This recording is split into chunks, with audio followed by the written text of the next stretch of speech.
The Last of Us, Episode 1 on HBO Max. Does it live up to the game, my favorite game of all time, or does it miss the mark like many other game adaptations? Let's talk about it. So the show starts off different than the game. It starts back in 1968 during a talk show where the scientists are discussing fungal infections and how it can lead to the downfall of man. And that obviously leads the conversation to cordyceps, the fungal infection that caused the outbreak in the game.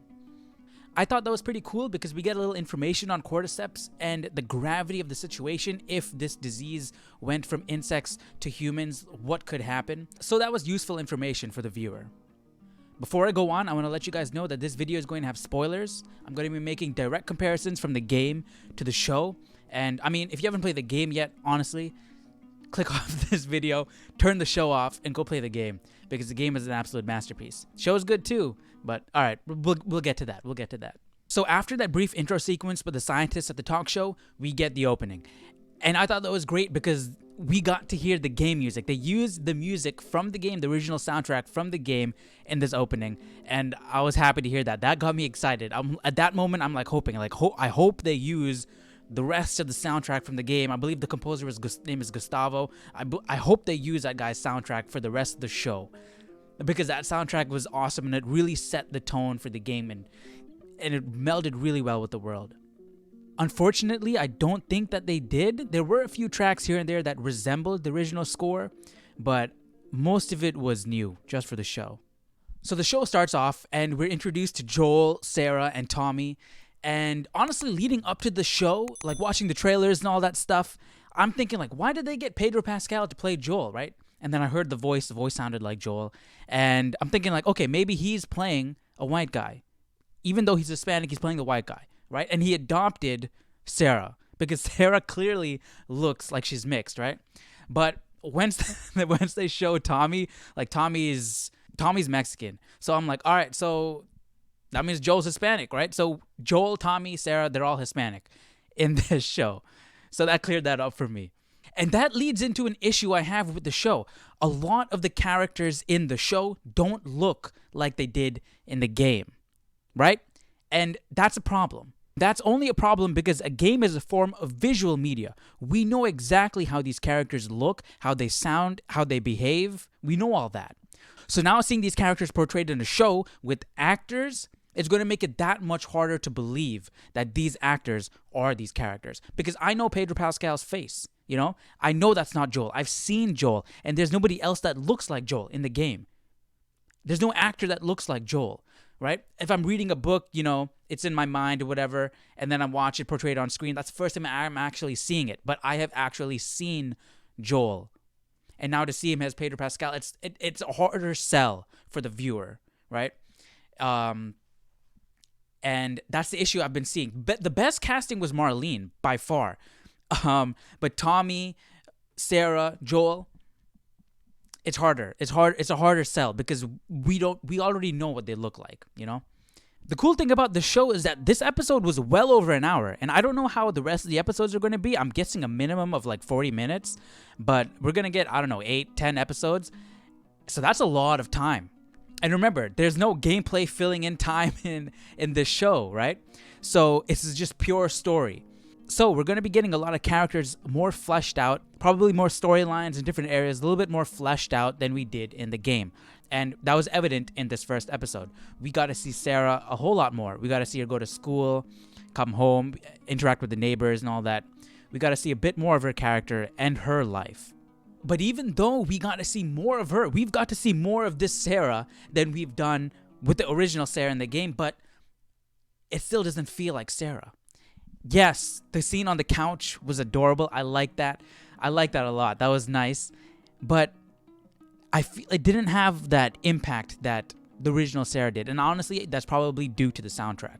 That soundtrack in the game hits so hard. And that's the original Sarah. That's the first thing that we saw, right? So that is my standard, right?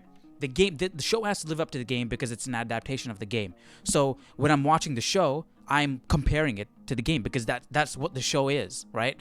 It is an adaptation of the game. So for me to feel that is Sarah, she should look like Sarah, act like Sarah, because there's already a Sarah, right? And then I heard that the showrunner said, don't play the game, and the girl who plays Ellie snuck and watched some gameplay. Like, they told her not to play the game. Like, what? You're making an adaptation of the game. I want to know what's in the game, because that's what I want to replicate. But anyways, I thought the scene on the couch was cute, right? That was nice with the watch and everything. And we got to build a little bit of a bond between Sarah and the neighbors. So when the neighbors when they became infected, because remember, in the game, Joel went and killed the neighbors, but that was sort of off screen. We didn't get to see the neighbors or anything like that. In the show, we get to see Sarah's relationship with the neighbors. And it was interesting that we get to see the infected right from the beginning, right? Right in that intro sequence before Sarah dies, we get to see the infected. They held that off in the game.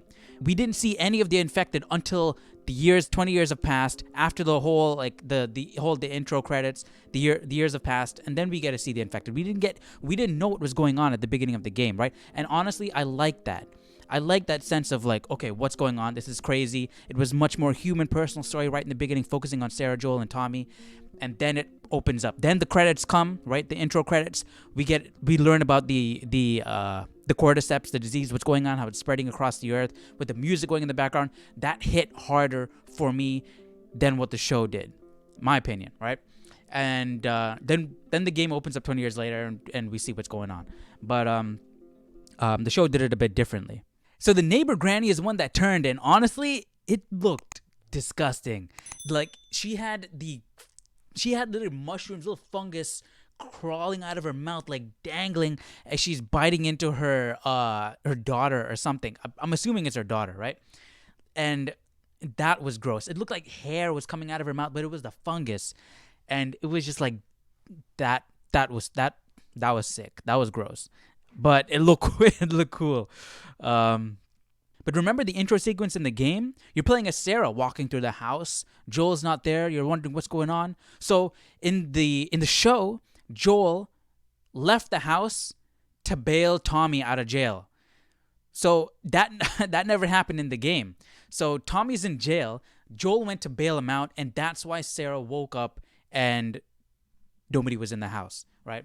So Sarah's walking around in the house. Nobody's in the house. The outbreak happens. They get in the car, and they're rushing to get out of the city. And that was just like the game, right? You're sitting in the back seat. Remember, in the game, you're in Sarah's first-person point of view, sitting in the back seat, looking around. You see the house on fire, just like they showed that just in the show.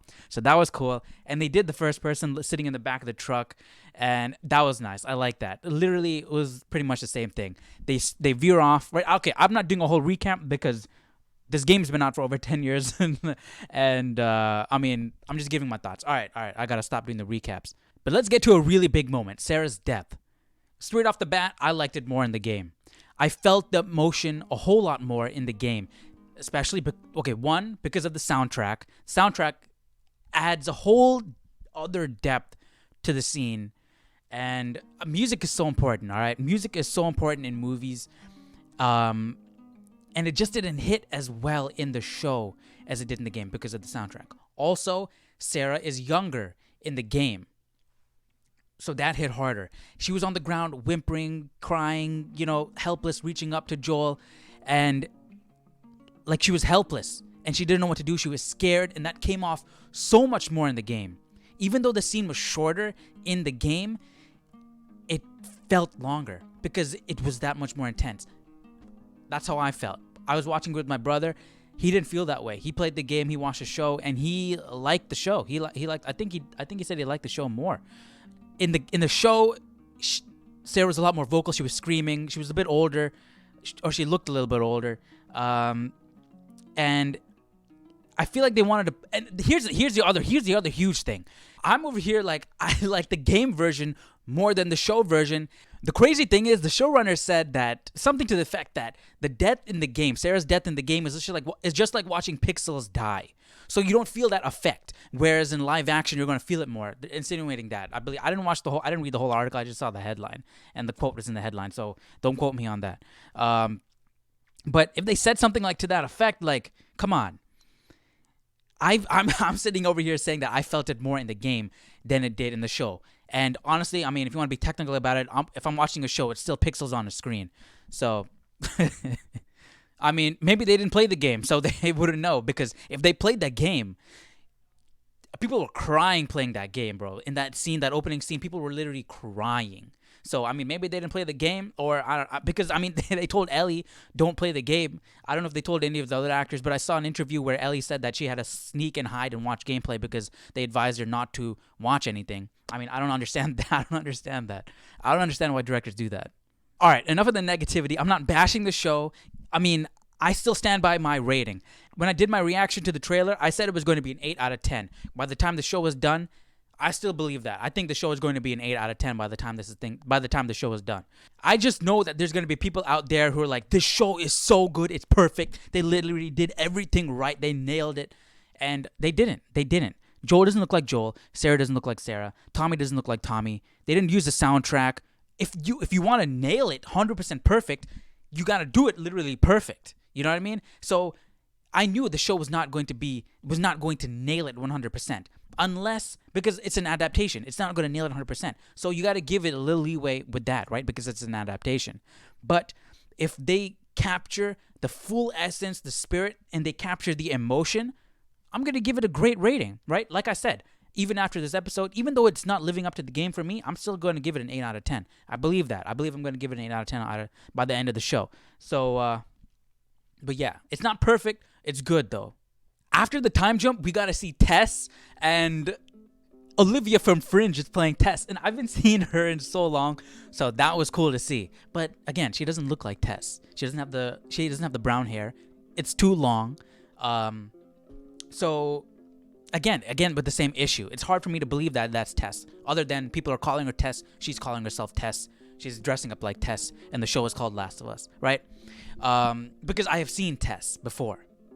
So that's the issue with this show. That's what makes the buy-in a bit harder.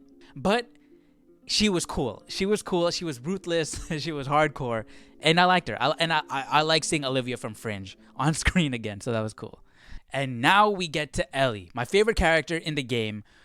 I was scared. After watching the trailers, I wasn't sure that she could play the character, right? I know she's a good actor. I know that one scene in the trailer where she's pretending to be a clicker. That was nice, but she has a much more serious face than Ellie in the game. Ellie looks like a little kid. She looks like a cute little kid. That innocent look, right? And that really does add to her character because it's the opposite of what she's spewing out of her mouth, right? But she did a good job. I think she did a good job. I like her voice. Her voice is good. And that counting thing, she did like the 1, 2, 3, 4. Did like, okay, count to 10. She's like 1, 2, 3, 4, 5. I thought that was cute. I thought that was funny. Yeah, her lines are good. I like it. I'm liking her so far. Again, I'm not buying her as Ellie. For me, Ellie is Ellie in the game, right? So I know, you know what? I guess when I'm watching the show, I gotta separate a bit from the game, which is odd, right? Because this is a story. This is the game, right? Just live action. But I just gotta enjoy the show for what it is. That sucks, man. I can't buy in. I can't say like, dang, this is Ellie, because I've seen Ellie. I know how she acts, you know. But it was better than what I expected for her. Definitely. That's what I was worried about the most going in, was how Ellie was going to be, and it was better than I expected. So that's good. That's good. There was a scene where they showed Tess getting into bed, cuddling with Joel while they slept, and I don't know how I felt about that. Because they left it really open in the game. Were they friends? Were they just clinging to each other because, you know, they're in a post-apocalyptic situation? They're just companions. You know, were they lovers? We don't know. So with the show, we are getting the showrunner's interpretation of that relationship, you know? So that's something I don't want to see. I don't want to see someone else's interpretation of these characters. I want to see these characters, right? And so, I mean, that's not a big deal, but, you know, I just want to point that out. There were some scenes in the show where they used a soundtrack that resembled the game because of the classical guitars, like when Joel was moving that wardrobe, or while Ellie was going through the room while Joel and Tess were talking.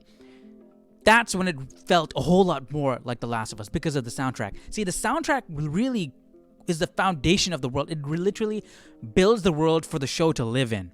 And having the right soundtrack is so important. And honestly, I really feel like if they used the soundtrack from the game, or soundtrack that resembled the game, that have that same spirit as the soundtrack from the game, if they used something like that, that would bring the show up to a whole other level. And I feel like a lot of these problems that I'm having won't stand out as much because the show embodies the feel and tone of the game. Another big difference of the show is that Joel has a personal vendetta, right? Remember that deal that went down in the game where Tess and Joel were trying to get the weapons? I believe it was weapons, right? But in the show, it's a battery because Joel has a mission. He wants to go and find Tommy. From what I remember, that was not in the game. He didn't have a mission to find Tommy. He just stumbled upon Tommy as he was doing the mission of escorting Ellie, right? But in the show, he wants a battery to start up a car so he can go off and find Tommy. And that's not how it went down in the game. One thing I'm really curious about, and honestly, I don't think I'm going to be a big fan of if it ends up being what I'm thinking it's going to be, is Ellie's knife, her switchblade. There was a scene with Sarah at the beginning of the show where she has a switchblade, and it was on her little side table. And it looks like that's the same switchblade that Ellie has. And that's not how it was in the game. And I don't want the show to do this. I don't want there to be some tangible association between Ellie and Sarah for Joel to get upset about, for Joel to react to, right? That switchblade, there doesn't need to be there doesn't need to be a physical catalyst for Joel to start feeling like Ellie is her daughter, to tie the two characters together. Because in Joel's mind, Ellie is never going to replace Sarah. Sarah and Ellie are two different things. But he does bring Ellie into his life as a daughter, right? You don't need that physical catalyst for those emotions to start flowing, you know? It's a slow process that happens throughout the game, you know? So I'm a bit cautious of what they're trying to do with that. I don't know what they're trying to do with that, but if they're going to be using that switchblade as like a catalyst to have like this physical, tangible connection between the two characters, Sarah and Ellie, I don't know about that. I don't know about that. You don't need it. You don't need it.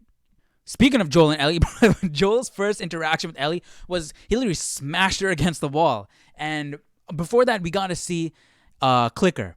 And the clickers look great. It was like one of the infected literally back up against the wall. You know, like how they get when they overgrow, they get stuck to the wall. That looked good. Not gonna lie, that looked good. I like that. So I'm very curious to see the clickers in action, in motion, in the next episode. That's gonna be cool. So while the show and the game are not 100% similar, I'm very interested to see how the things are gonna go, because it does capture the essence of the show, and it is the exact story from the show. Like, there was a scene where, remember when Joel walks in, he's like, he's going to take a nap on the couch, and Ellie's like, what are you doing? And he's like, I'm just killing time. And Ellie points out the broken watch, and then Joel wakes up, and Ellie is sitting over by the window, and it says, you mumble in your sleep. Literally, that was frame by frame from the game. Dialogue, everything, like, that was cool to see. Like, that was literally from the game. And even the final shot of the city, like they panned back and they showed the city in ruin, that looked like it was from the game. That looked good. That looked really cool. So there's a lot of promising things about the show, and I'm curious to see how the things are going to move forward. My main gripe is the music, and the actors don't look like the characters. That's because the second issue is an issue because we have seen these characters before. We know how they behave. We know how they act. So that's just the nature of a game adaptation. I mean, it could have been better because Marlene's casting is a whole lot better than, let's say, Tommy's casting, you know? So it could have been better. So I am going to hold it against the show in my final rating because it is going to affect the immersion, because I know what they look like. So it's going to be harder for me to be immersed in the show, right? So naturally. So again, I'm not bashing the show. I think it's good. I think we're going to give it an 8 out of 10 by the end of the show. And this episode was solid. I liked it. And I'm looking forward to the next one. So let me know your thoughts down below in the comment section. Do you agree with me? For me, the game is a 10 out of 10. It's a masterpiece. And I don't think the show is going to live up to that. This first episode didn't live up to that. But that doesn't mean it's a bad show. It's a good show. Those are my thoughts. And now I'd love to hear your thoughts down below in the comment section. Let me know, what did you guys think about the show? How did it stack up to the game for you? And I'll see you guys in episode 2. Take care. Bye-bye.